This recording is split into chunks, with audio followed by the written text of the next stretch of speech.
Welcome back. On today's Do Now, we were explaining if you trust politicians, why or why not. Um, this question of trusting politicians is something really from the past 50 or so years. Before that, no one would ever question. It's like, of course you trust politicians. They're some of the most trustworthy people in the world.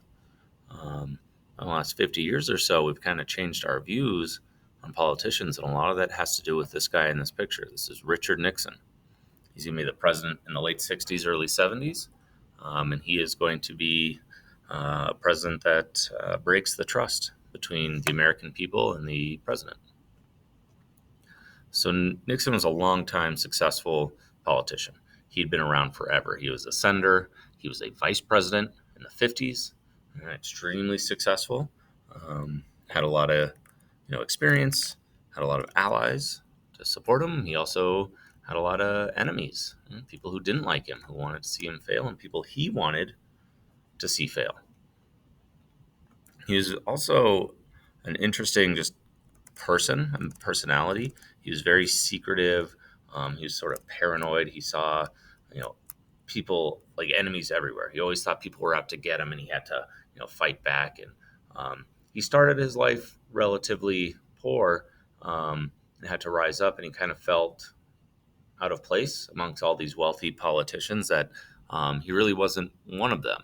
And so he always felt like an outsider, and that feeling turned to hate and disgust of other people. He didn't like other people very much. He's always trying to outdo people strategically. One of the things he did as a politician was spy on other people. He had all these spies who would watch what other people were doing. He was recording conversations, spying on journalists, doing all sorts of shady stuff. And once he was in power, he used the CIA to spy on American people, right? Major protesters like Martin Luther King, Malcolm X. Right? He was spying on them so that he could collect evidence to use against them to shut them down. The big event that's going to ruin this, nobody knew this. No one in the American public knew anything about him. Right? Everyone loved him. He was extremely popular. He wins the election overwhelmingly both times. Right? Extremely popular president. None of this sort of paranoia, all this crazy spying, none of that stuff comes out until something called Watergate. This is going to scandal. This is what's called Watergate. And it's going to start with the election of 1972. He's up for re-election. He's already been president for 4 years. And as we learned, he's doing good things about trying to end Vietnam. The economy's doing well. He's a successful president, and he's coming up for an election. And what he does is he sends a group of guys to spy on his opponent, the guy he's running against.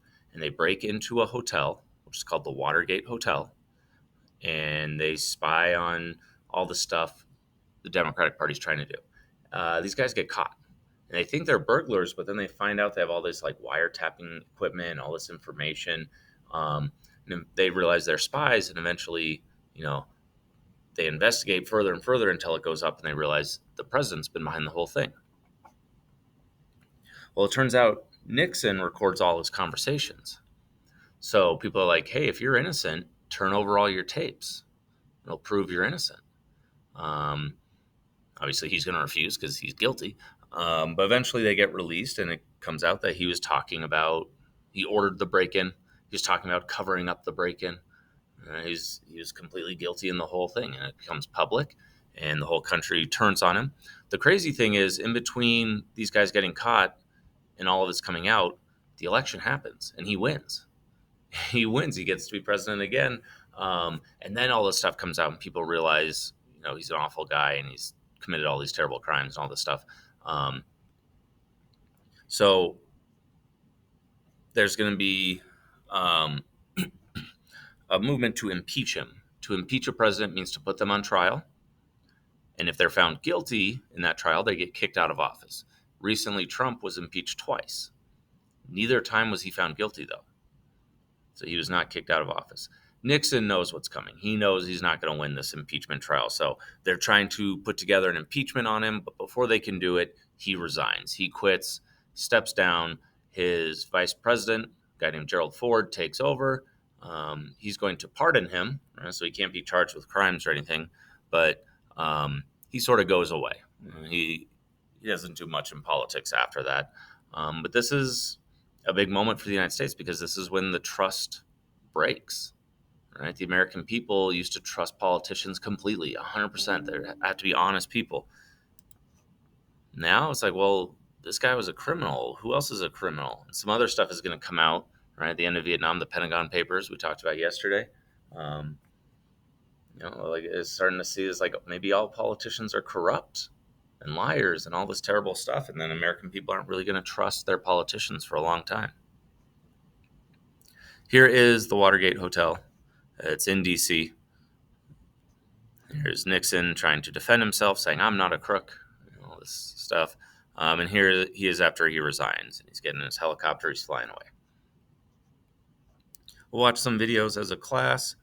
Your goal today is to read a little bit more about Nixon and Watergate. You're going to be answering a lot of level 3 type questions. So you're looking for answer, reason, evidence, and analysis.